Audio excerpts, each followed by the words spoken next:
imagine if it changed your mentality to where you knew how to show up at the next fight because you could show up ugly, where you put rise up on repeat. Because here's the cool thing. You emerge when you do it enough.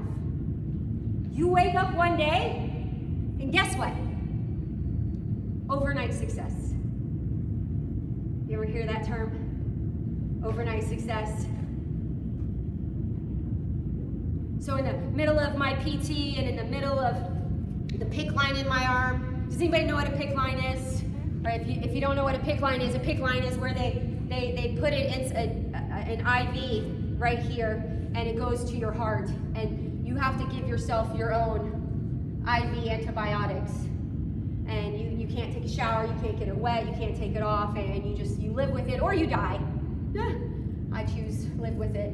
It gets really annoying, and that was really tiring, and I had a walker, and my kids had decorated it with stickers. Remember all the Disney character stickers? If you don't have kids, Disney characters and the stickers, and they put the tennis balls in the lapel. They made a joke about my walker. Like, we had to make light of it. We had to make fun of it because this was how I got around. And one day, my daughter screamed at me again, much like she did in the car that day when I left my son behind, standing frozen. Mom, you're going about as fast as me. And I didn't even realize it, but I was moving on that walker. I was walking. I hadn't been walking before. I was crawling on that hardwood floor, that same hardwood floor that put the indentations in my knees and the red on my palms and was the face of so many tears for me to get around. It was under my feet. And I was walking faster and faster, and it was overnight success, except it was about 6 months in the making. You just wake up and you're like, oh, the old me would have acted like that. Does anybody know what that feels like, where you recognize your old self versus yourself now? Or you wake up and all that hard work you did, you get on the scale and the numbers move, the pants fit.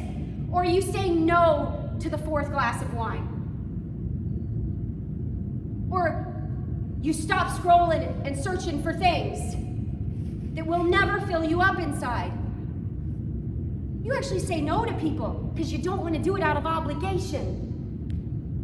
Side note, for all of us anybody doing things out of obligation for others that you don't really want to be doing, you're saying yes to things that you really want to say no to. Can I get a rise up? Rise up. Oh yeah, we feel it. Well, that's hard to say out loud, isn't it? Do you want somebody to do something for you out of obligation? What would that feel like? I feel obligated. So I'm going to show up for you today because I feel obligated. Not because it's out of my heart, not because I want to, not because I want to be kind, not because I want to serve you or help you or lift you up or support you as a friend or be there for you as a family member. I'm going to do it out of kindness, but I'm obligated to do that. You know how that feels?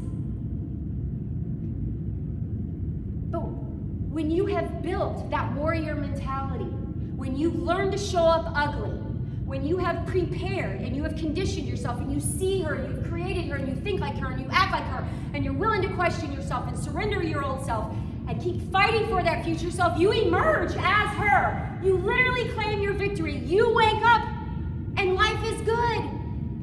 You wake up and you have emotional wherewithal and strength to get through those tough times. You can manage your feelings now and not react. You're mentally strong where you're resilient and you'll get up and you'll go for a run even if it's raining outside. That you're going to do the present, whatever it is for you. But you've built those things spiritually. This is your faith in yourself and your belief. You emerge as that person. It's amazing.